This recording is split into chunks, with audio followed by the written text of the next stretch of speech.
In the beginning, life felt effortless, almost as if the world conspired to bring Gwen and me together. We met by chance at a minor league baseball game on a warm summer evening, and from the moment I saw her smile, I knew my life would never be the same. Gwen's energy was infectious. She radiated a quiet confidence, and her laughter could light up even the dullest of days. Those early years were filled with the kind of magic you only find once. Long conversations that stretched into the night, spontaneous road trips, and a shared vision of a future that seemed unshakable.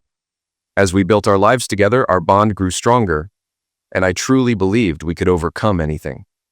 Gwen's ambition and determination inspired me daily, and I admired how she threw herself wholeheartedly into her career.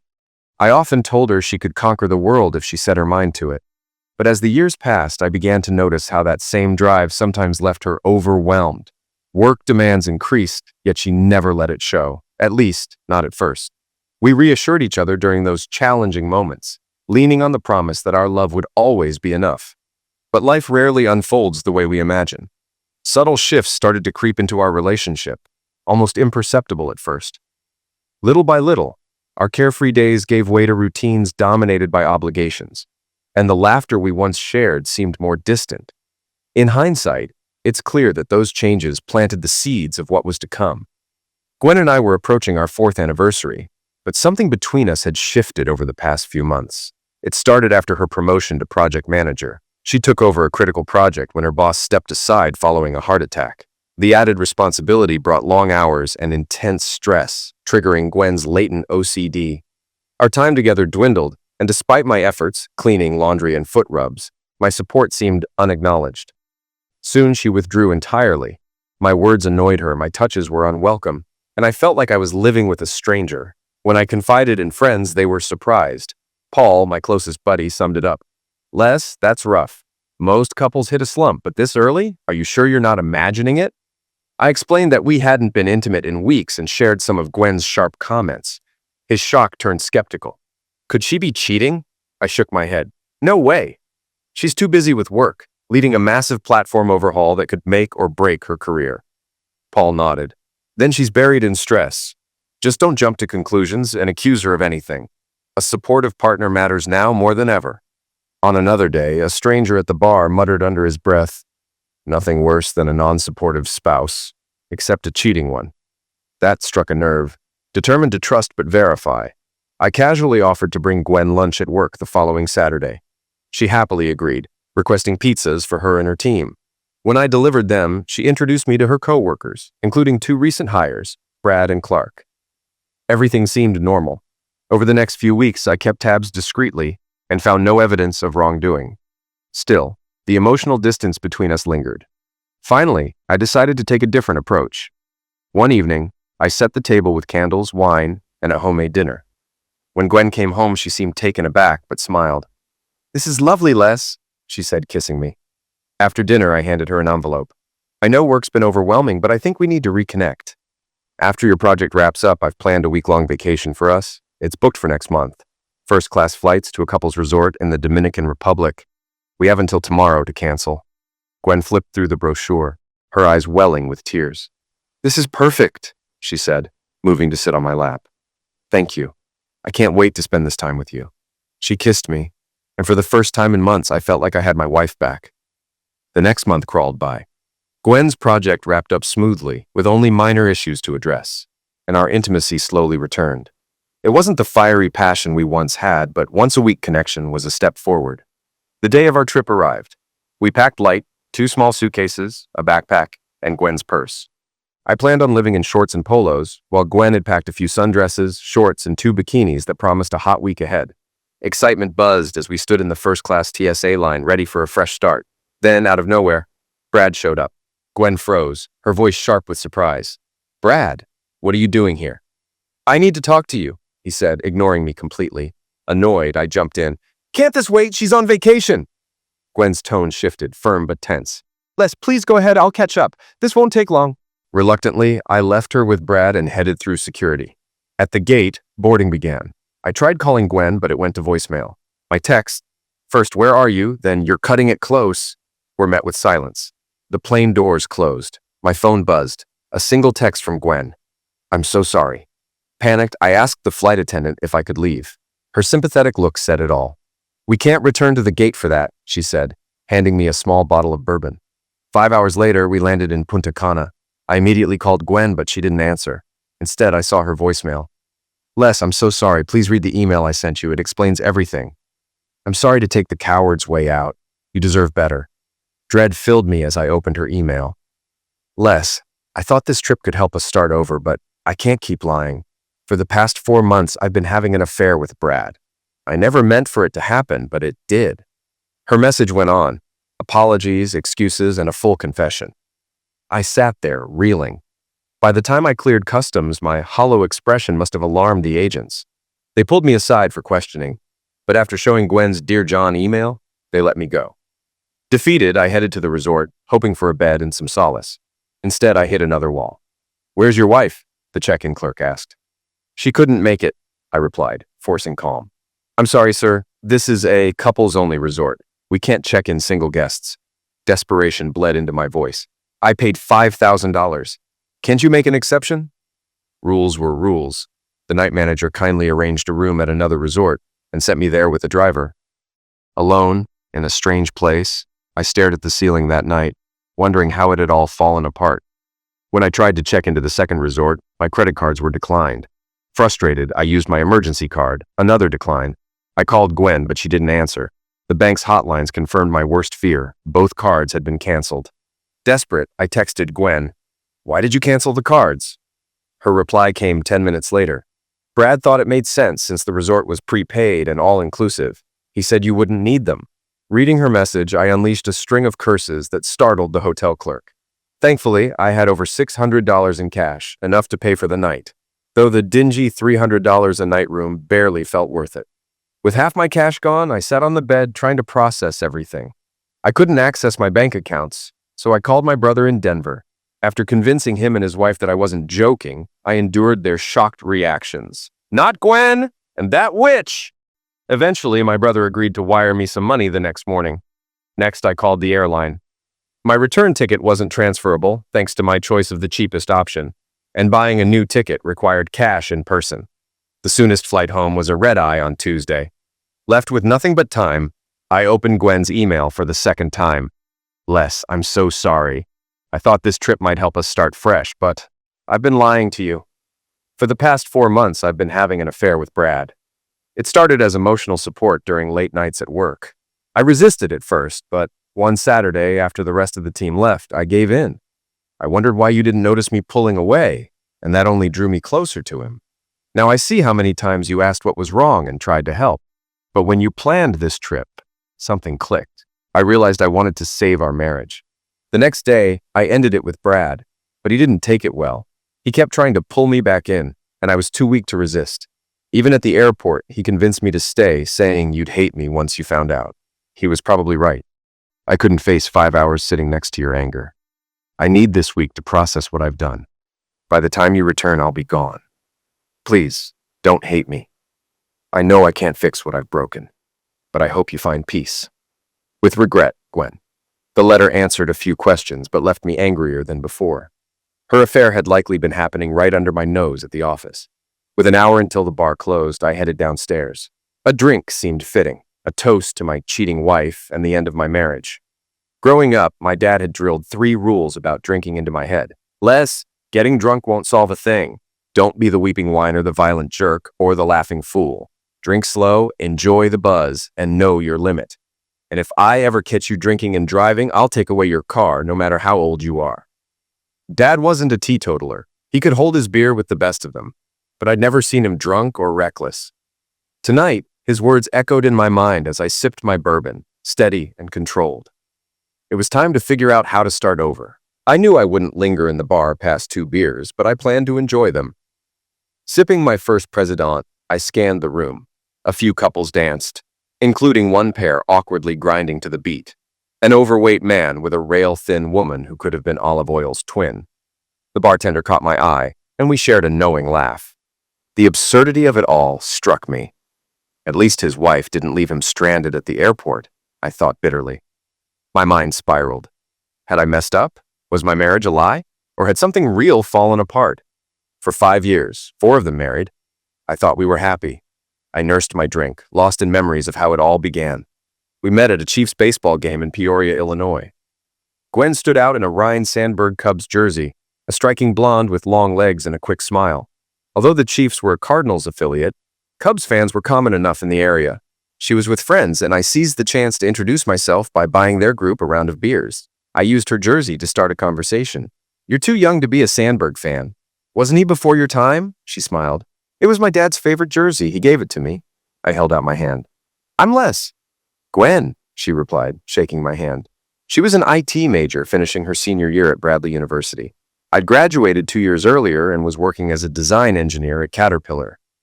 Our small talk eventually circled back to Sandberg, and Gwen shared her dad's love of the Cubs. Dad always said the best days of his life were marrying Mom, having my brother and me, and watching Sandberg hit 2 homers off Bruce Sutter. "Your dad played baseball?"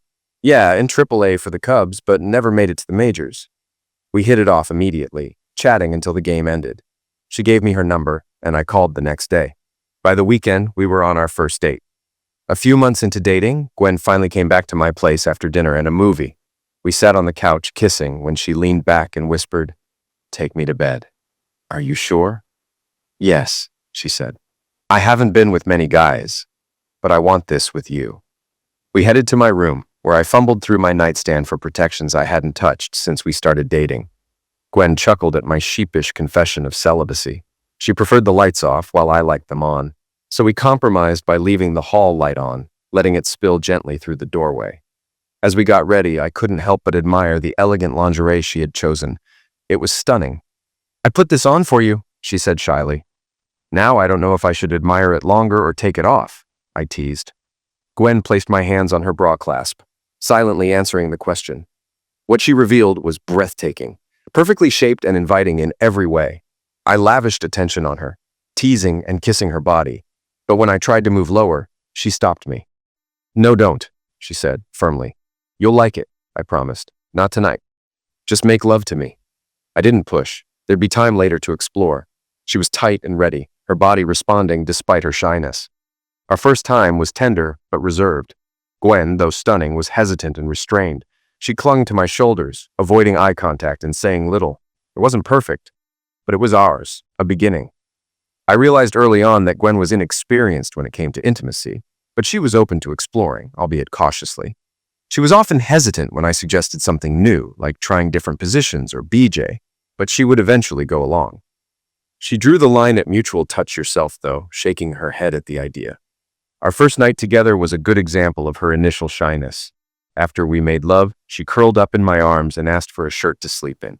"No, we sleep in the nude," I said. "I've never done that." "You'll like it," I reassured her. And she did, falling asleep in my arms, her body pressed against mine. The next morning, she asked again for something to wear. "No, stay nude," I replied. She hesitated but didn't argue, walking to the bathroom and then joining me in the kitchen. She avoided eye contact, but I couldn't help admiring her graceful frame as she moved around my apartment. Over time, Gwen became more open. A month later, we started exploring new ways to connect on a deeper level. One evening, during an intimate moment, I noticed her reactions were particularly emotional and memorable. That night became a special moment that we both cherished. Outside the bedroom, we meshed well. The only friction came from her fiercely competitive family and friends, especially regarding sports. Once, we watched Purdue play Bradley in basketball at a pub with her group. Every time Bradley scored, one of her friends was in my face, cheering obnoxiously. Luckily, Bradley won, sparing me their wrath. When they demanded I buy the next round, I refused, insisting the winner buys, which didn't win me any favor with her crowd. Gwen stayed neutral, neither defending nor criticizing me. Meeting her father was another story. That Thanksgiving, after 4 months of dating, I accompanied Gwen to her parents' house. Her dad greeted me politely until Gwen jokingly announced, "Watch out, Dad! He's a Cardinals fan." His expression darkened, and I knew I was in trouble. This was 2011, years before the Cubs' historic World Series win, and her father, a former Cubs farm system player, clearly wasn't amused. Knowing I was already in a tough spot, I tried to downplay my allegiance, but I sensed 2 strikes against me. He likely guessed I was sleeping with his daughter, and now I was a Cardinals fan. For the next 5 years, he treated me like I was on probation, waiting for me to mess up. Despite the tension with her dad, Gwen and I grew closer. After Thanksgiving, she prepared to graduate and start her job at State Farm in Bloomington. I called her father to ask for his blessing, bought a ring, and proposed on Christmas Eve. Gwen said yes through happy tears, and we began planning a July wedding. We respected her family's preference for no premarital cohabitation, so Gwen kept her apartment with her roommates, though she stayed at my place most nights. After the wedding, we moved into a small farmhouse midway between my job in Peoria and hers in Bloomington. Our wedding day in late July was perfect. We honeymooned in Miami Beach, where Gwen turned heads in her tiny bikini, classy but alluring. For the next year, we made love every day, blissfully happy. Over the next 3 years, we planned for children and a house, aiming to start a family before Gwen turned 30. Then, 4 months ago, everything unraveled. And now here I was, thousands of miles from home, alone in the Dominican Republic, sipping beer and wondering how it all went so wrong. The bartender rang the bell for last call, signaling the end of a long night. I finished my second president, left a generous tip, and thanked him for providing a quiet space to think before heading back to my room. Monday morning brought more headaches. I discovered that all our shared bank accounts had been closed. Thankfully, my brother had wired me money, which I collected at Western Union before heading to the airport. The earliest flight I could get was Tuesday night. Resigned, I returned to the resort and extended my stay by a day. To avoid wallowing in misery, I went for a run along the beach, followed by a swim in the warm ocean. Still, seeing happy couples everywhere only deepened my sense of rejection. I retreated to my room, ordered room service to avoid more reminders of what I'd lost, and spent hours absorbed in a spy novel from the hotel boutique. Tuesday passed in much the same way, a run, a swim, and a quiet lunch in town before heading to the airport. 7 hours of waiting turned into more reading, and the red-eye flight offered little rest. After landing and enduring a 2.5-hour drive home, I finally stood in our bedroom, staring at the empty space where Gwen's clothes and belongings had been. By Wednesday noon, I woke from sheer exhaustion and called a friend to get the name of a divorce attorney. That afternoon, I met with Henry Abbott, a no-nonsense lawyer who assured me he'd protect my interests. He had me document every detail of the ordeal, from being stranded in the Dominican Republic without funds to the money I spent getting home. He also requested a full inventory of our shared assets and anything missing from the house. Henry warned me Gwen might try to serve me first. Letter. It positions her as the one ending the marriage, and will gain insight into their strategy, he explained. Sure enough, Monday morning, Sarah, our office administrator, informed me someone was waiting to see me. It was a process server with divorce papers. As I read through the papers, anger surged.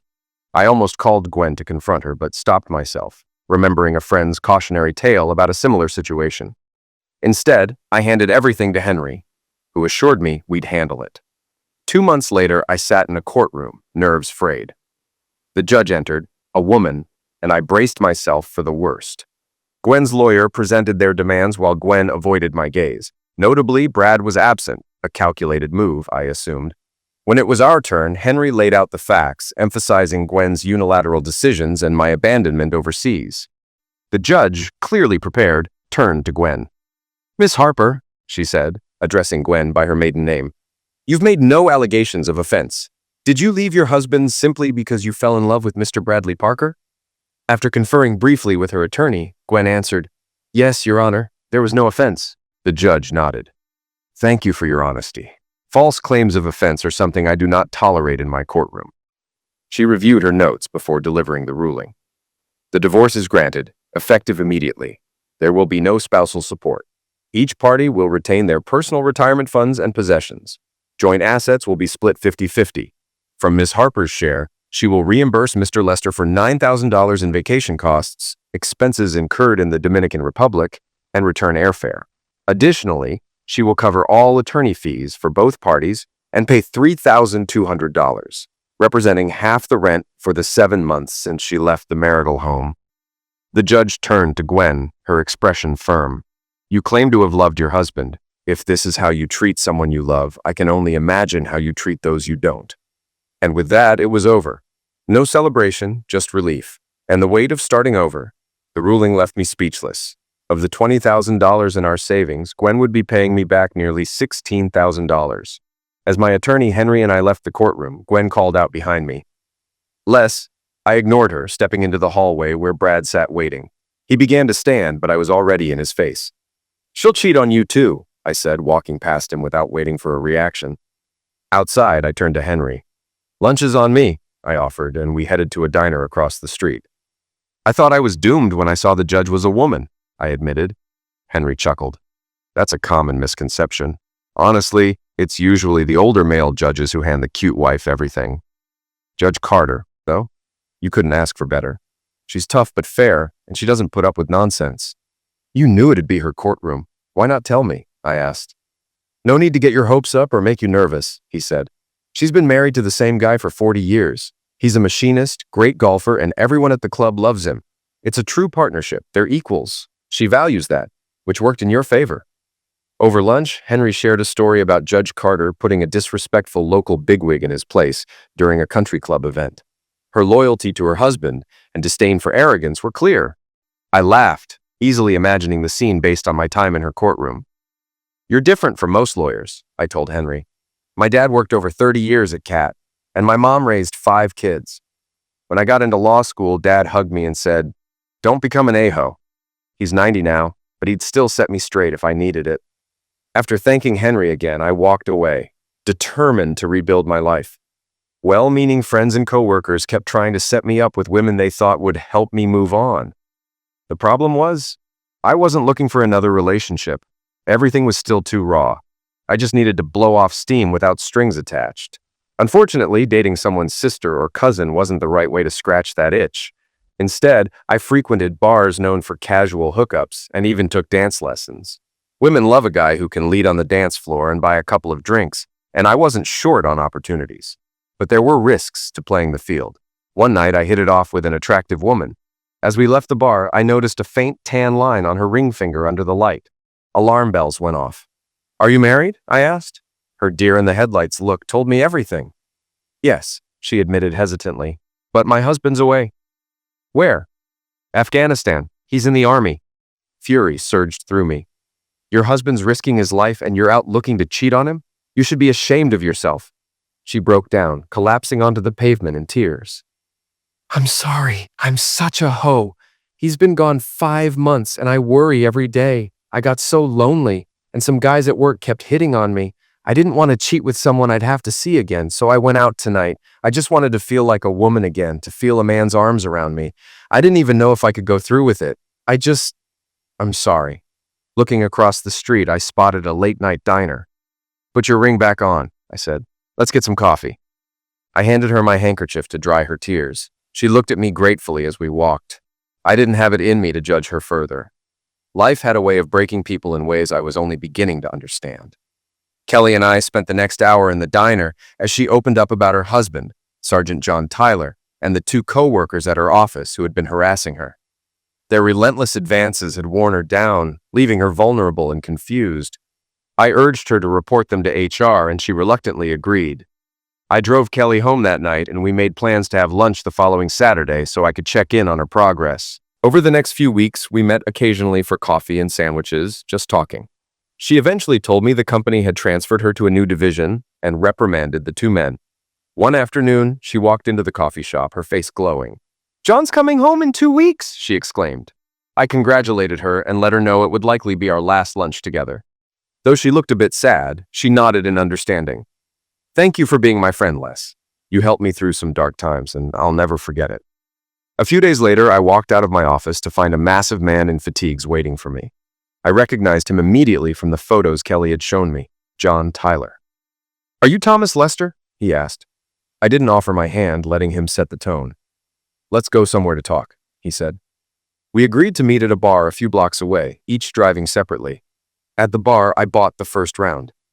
"Kelly told me everything," he said. "It's rough coming home to hear my wife confess she went out looking for a fling." "Well, it didn't happen. Not with me, and I doubt it did with anyone else." "She loves you, John. She just had a weak moment." "Why didn't you take advantage?" he asked bluntly. "My ex-wife cheated on me. I know how it feels, and I wouldn't do that to another man, especially one in uniform." "Did you ever serve?" "No, I didn't have it in me. But I respect the hell out of guys like you who do," he sighed. "Sometimes I wonder if I'm crazy for risking my life and marriage over there. I've been thinking of leaving the army and finishing my degree. I was studying electrical engineering before I enlisted. If you apply to Purdue, let me know. I've got connections that might help. I handed him my card. He studied me for a moment. I don't think we can be friends. Every time I see you, I'll think about how close Kelly came to cheating. But I appreciate what you did for her. I understand. The offer still stands, though. Call me if you need help. We sat in silence for a while, finishing our beers. Before leaving, he shook my hand. You're a different guy, Lester. Thanks for everything. Weeks later, I received a letter from Kelly. John had left the Army, and they were moving to Texas, where he would finish his degree at Texas A&M. They planned to start a family after he graduated. She thanked me again and wished me well. Despite my own experience, I hoped they'd build a strong marriage. Deep down, I still believed in love. About a month later, I was surprised to find Gwen's younger brother, Pete, at my front door early one Sunday morning. Their father sat in the car parked in my driveway. Les, Dad and I need to talk, Pete said. Pete, you're welcome inside, but your father can stay in the car, I replied flatly. Pete relayed the message, his father visibly irritated, as Pete returned alone. I poured Pete a cup of coffee and sat down. Gwen's in a bad place, Pete said. Yesterday, Dad and I pulled her out of Brad's apartment. He hit her, and she's pretty bruised up. I'm sorry to hear that, I said evenly. But that's not my problem. Gwen and I have been divorced for 6 months. She's been crying nonstop, Pete continued. She says leaving you was the biggest mistake of her life.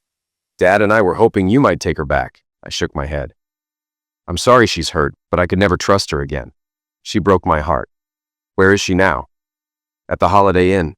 She didn't stop us from coming to see you, but she couldn't face you herself. I hope you help her find a safe place, but it won't be with me, I said, standing to signal the conversation was over. Pete rose reluctantly and shook my hand. For what it's worth, I don't blame you. You treated her well and she threw it away. I had to try. Goodbye, Les. As Pete left, I avoided looking at their father. I heard the car pull away, and that was the last I ever saw of Gwen's family. Later, mutual friends told me she moved north, taking a job in Northbrook with Allstate. The year following my divorce was filled with fleeting encounters, over a dozen 1 or 2 night stands.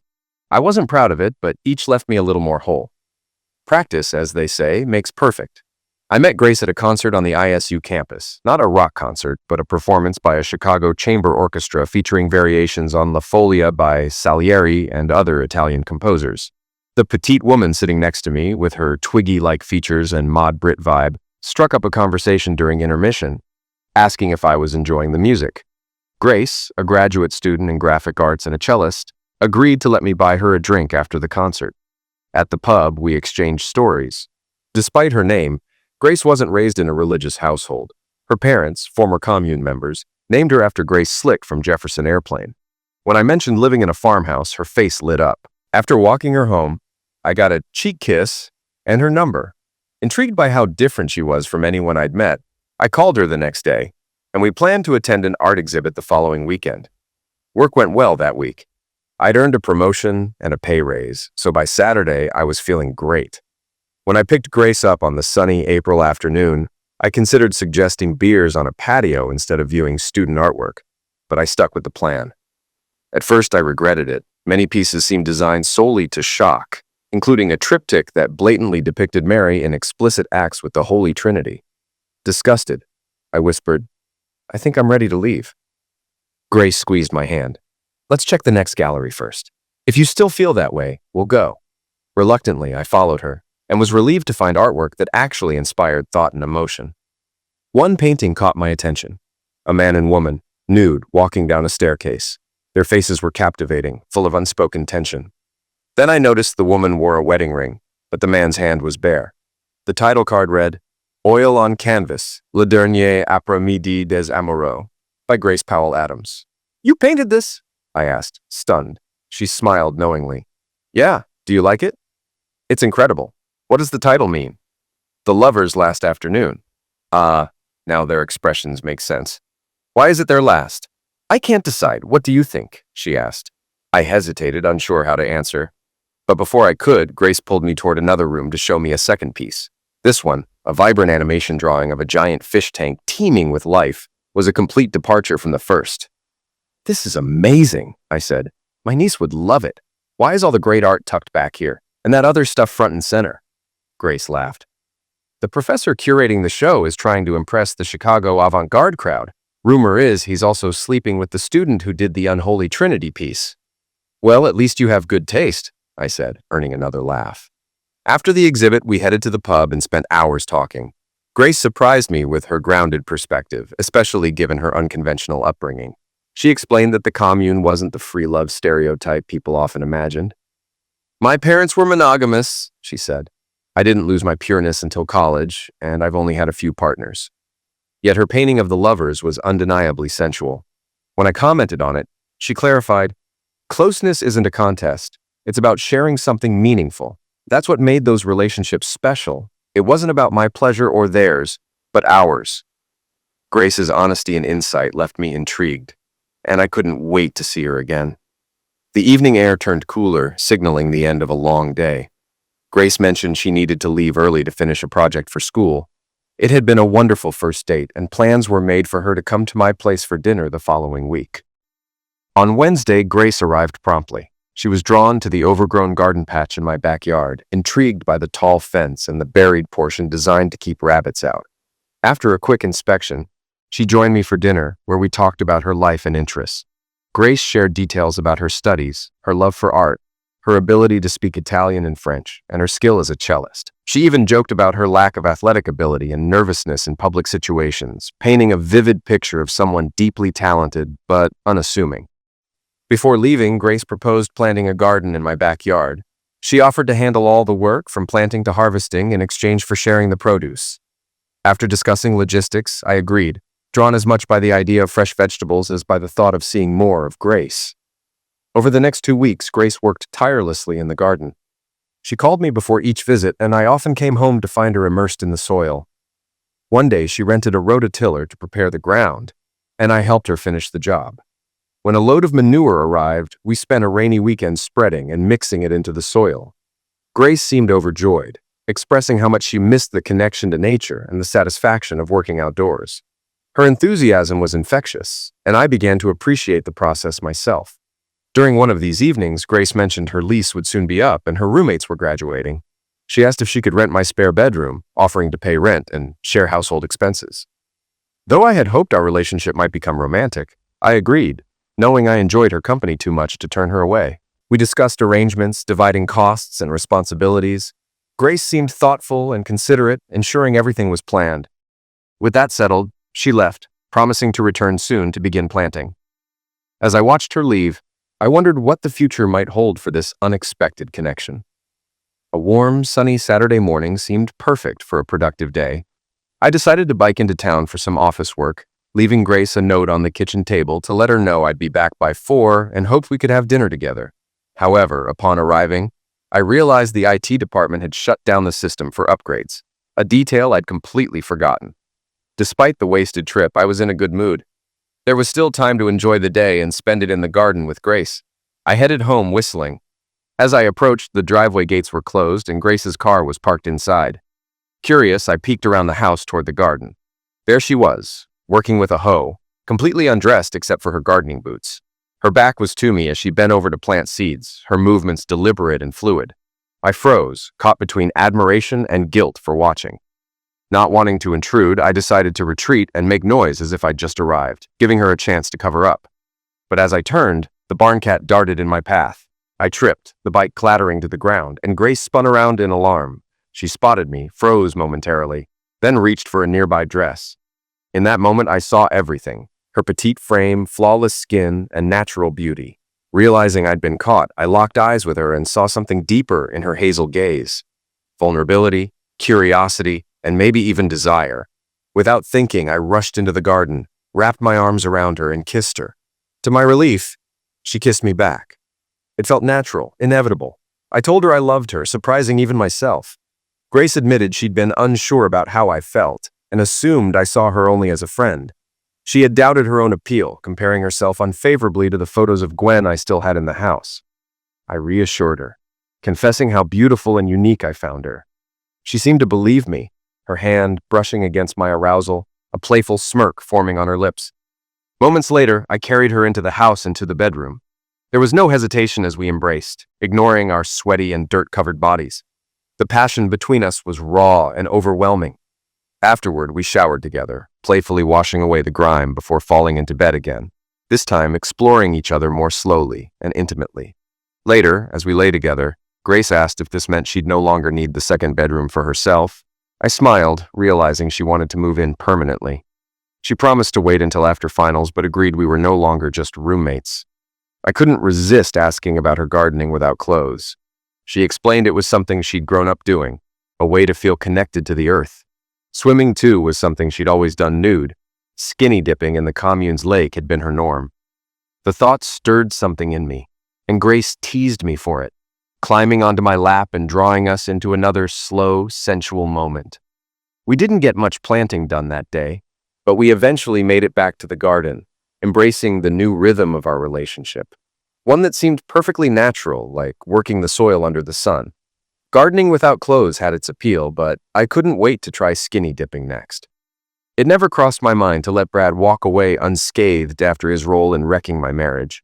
While Gwen bore equal responsibility for its collapse, Brad had brazenly disrespected our vows and pressured her to financially cripple me during the divorce. He deserved payback.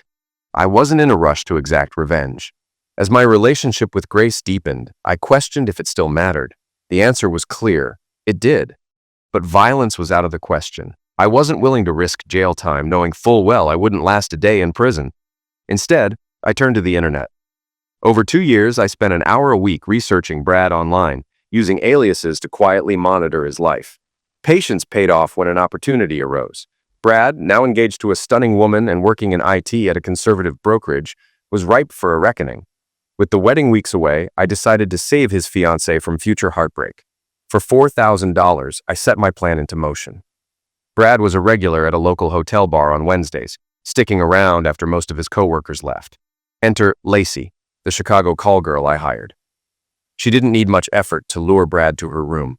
A little eye contact, a drink, and a few flirtatious exchanges later, he followed her upstairs. Hidden cameras recorded everything. As they began, there was a knock at the door. Lacey introduced Philip, her supposed co-worker, who pitched the idea of a threesome. Brad, already caught on film with the courtesan, agreed to participate. Whether it was Lacey's offer of backdoor, the thrill of a threesome, or sheer recklessness, he didn't hesitate. The footage revealed everything clearly. Lacey managed the situation with precision, keeping Brad distracted while ensuring key moments were documented. Screenshots, carefully cropped to protect identities, provided undeniable evidence of Brad's actions. One moment stood out as particularly revealing, highlighting Brad's inattentiveness to what was happening around him. Reviewing the footage with Lacey the next day, I selected the most incriminating stills. True to our agreement, her and Philip's identities remained protected. Lacey even offered me a free service, but I declined, committed to Grace and unwilling to jeopardize our relationship. The plan was a resounding success. Brad's behavior was thoroughly documented, leaving no room for denial. His fiancée received an anonymous package of photos just days before the wedding. I never checked to see what became of him afterward.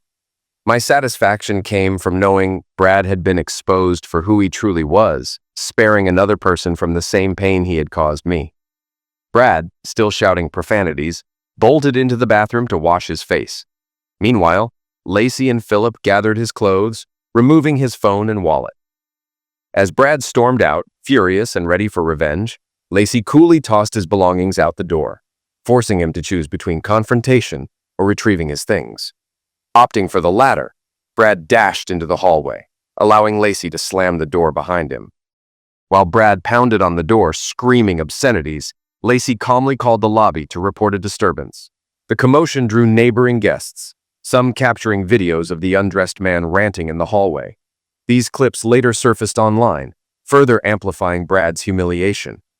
Hotel security eventually chased him out of the building, while Lacey and Philip slipped away, never to be seen in Peoria again. The best screenshots from the hidden cameras, including the infamous money clip of Brad's face covered in Philip's contribution, were selectively distributed. Copies were sent to Brad's boss, his fiancée, her father, a few of his close friends, and a voyeur website. The fallout was as spectacular as expected, leaving Brad disgraced. I debated whether to reveal my role, but ultimately decided against it. Escalating the situation could jeopardize my relationship with Grace, and Brad had already been thoroughly humiliated. He left town shortly after, though the evidence of his actions would linger online for years. The next 15 months with Grace were the happiest of my life. Living and loving together in the farmhouse, she introduced me to new books and ideas, broadening my horizons. That summer, I met her parents at the commune and was surprised by their warmth and generosity. The 4th of July celebration there was one of the most memorable experiences I'd ever had. Grace even convinced me to try skinny dipping. Late that first night, with everyone else asleep, we swam together under the stars. By the following year, I was swimming nude in broad daylight alongside 20 others. Despite my initial hesitation, the experience felt surprisingly natural. Just a group of people enjoying the water and sun in a carefree way. 5 weeks before Grace's graduation, she shared bittersweet news. She'd been offered a job in Paris with a company producing an animated adaptation of A Christmas Carol. While I was thrilled for her, the thought of her leaving was difficult. Grace explained that this opportunity could establish her career and make future freelance work more viable, though she promised she'd return. I knew it wasn't fair to hold her back. Despite my heartache, I told her to accept the offer. Over the next few days, I wrestled with whether to give her the diamond ring I'd bought as a graduation gift, but decided against it. She needed to chase her dream without feeling tied down. On the day Grace graduated, we celebrated with her family before driving to O'Hare. She left her car, belongings, and most of her art supplies at the house. Her mother hugged me tightly and whispered, "She loves you. Trust her." I kissed Grace goodbye at the terminal, watching her disappear into the airport, a place I now loathed more than ever. First Gwen, now Grace. This time, though, it wasn't an ending. It was a new chapter. I clung to the hope that Grace would return and we could pick up where we left off. For now, all I could do was wait. We kept in touch constantly, letters, emails, photos, and weekly Skype calls. We planned for me to visit Paris during my next vacation, but none of it truly eased my loneliness. Depression settled in, and even the garden Grace and I had planted was left to fend for itself. Most of the crops were close to rotting when a couple of co-workers visited and, seeing the state of things, asked if they could harvest the vegetables. I told them to take whatever they wanted. Debbie King, one of our admin assistants and a widowed mother of 2, came by that Saturday with her boys. They spent hours gathering crops. When I asked what she planned to do with all the vegetables, she said her neighbor was teaching her to can food for winter. I offered her some jars I had left from Grace's canning projects, joking that she'd have to return them if we needed them next year. Debbie smiled knowingly and said, "She loves you, Les. She'll be back." I mumbled a quiet, "I hope so," as I walked back into the house, letting her leave with her boys, boxes of produce and jars in tow. Grace was planning to come home for 10 days over Christmas and New Year's, but we decided I'd visit her in Paris in early November. She'd be working during the weekdays, but we'd have the evenings and weekends to enjoy together. Boarding my flight, I hoped my streak of bad luck at O'Hare was finally behind me. When I arrived at de Gaulle, Grace was waiting for me outside customs. The sight of her felt like the sun breaking through clouds. We embraced and kissed, prompting a few onlookers to clap. After grabbing my bag, we took a cab to her apartment. Barely inside the door, we were already pulling off each other's clothes, savoring the closeness we had missed for so long. Her apartment was a tiny efficiency, barely big enough for a pull-out sofa that passed for a bed. It was uncomfortable, but Grace's laughter and teasing about her French luxury made it impossible to complain. She pointed out that some of her co-workers lived in even worse conditions. I didn't care. With her in my arms, it felt like home. Jet lag caught up with me after our first round of lovemaking, and I fell asleep. Waking briefly in the dark, I relished the warmth of Grace's undressed body wrapped around mine before drifting off again. The next time I woke, she was dressed for work, kissing me softly. She promised to return in the evening, and we'd have the weekend to ourselves. Once she left, I explored the apartment. The kitchen was little more than a counter with a mini fridge and a hot plate.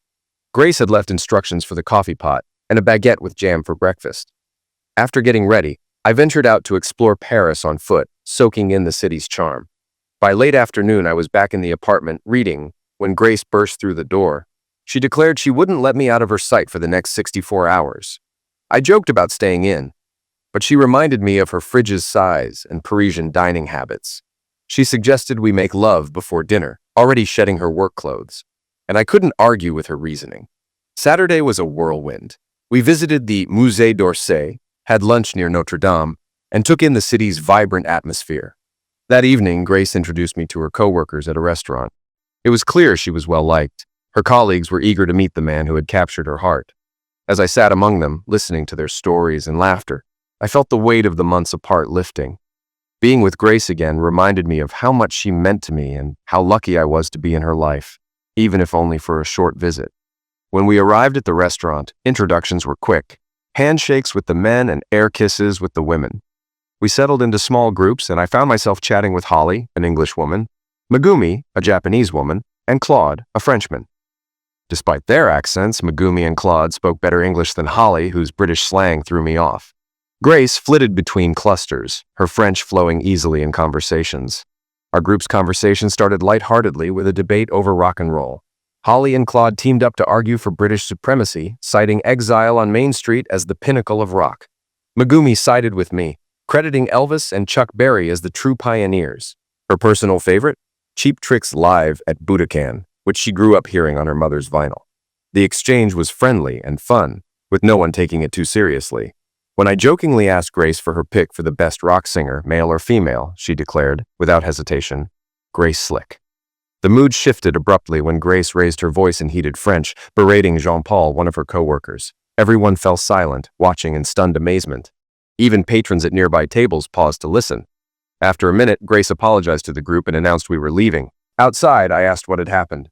She explained that Jean-Paul, a classic chauvinistic jerk, had insulted me in French, assuming I wouldn't understand.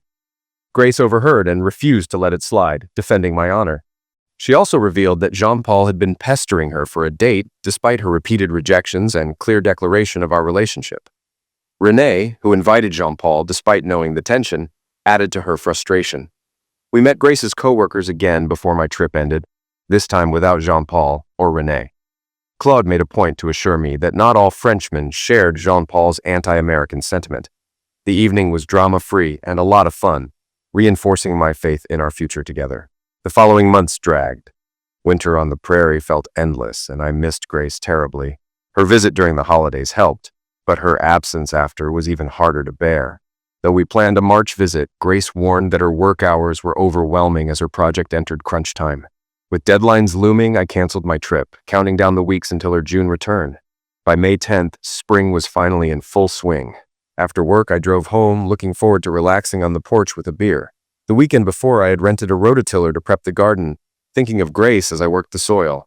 I had vague plans to plant some tomatoes and beans, but mostly enjoyed the connection to her it gave me. When I pulled into the driveway, I noticed the gates were closed. Curious, I parked and walked toward the house. There, in the garden, was Grace, leaning on a hoe, completely undressed. We stood frozen for a moment, staring at each other before she dropped the hoe and ran into my arms. She explained that her project had wrapped early and she'd volunteered to leave, catching the first flight home. She had hoped to surprise me and asked if it was okay. I didn't answer. Instead, I rushed inside, retrieved the ring I had hidden in the safe, and dropped to one knee in front of her. "Will you marry me, Grace?" It took her a moment to process, but when she found her voice, she said yes. Laughing, she suggested Sunday for the wedding, just enough time to get a license and invite our families. We married in the garden, muddy as it was. Both sets of parents, a few siblings, and close friends attended the intimate ceremony. Grace, much to my parents' relief, wore a dress. We stayed in the farmhouse until the harvest, spending the summer searching for a place of our own. We found the perfect property north of town near the river. It had 4 acres, with 2 wooded, plenty of room for Grace's garden, and a large garage that would double as her studio. We planned to live in the existing double-wide while building a house, though construction stalled when winter arrived. Grace, now freelancing and painting full-time, sold one of her works, Le Dernier Après-midi des Amoureux, for $8,000. Her success meant she could focus on her art and the garden while preparing for her next role, stay-at-home mom. Our first child was due in May, and Grace wanted a big family. I couldn't believe how lucky I was, married to my dream woman, living on a beautiful property, with a great job and a baby on the way. The only challenge? Convincing Grace to keep her clothes on while gardening next spring, especially with the builders on site.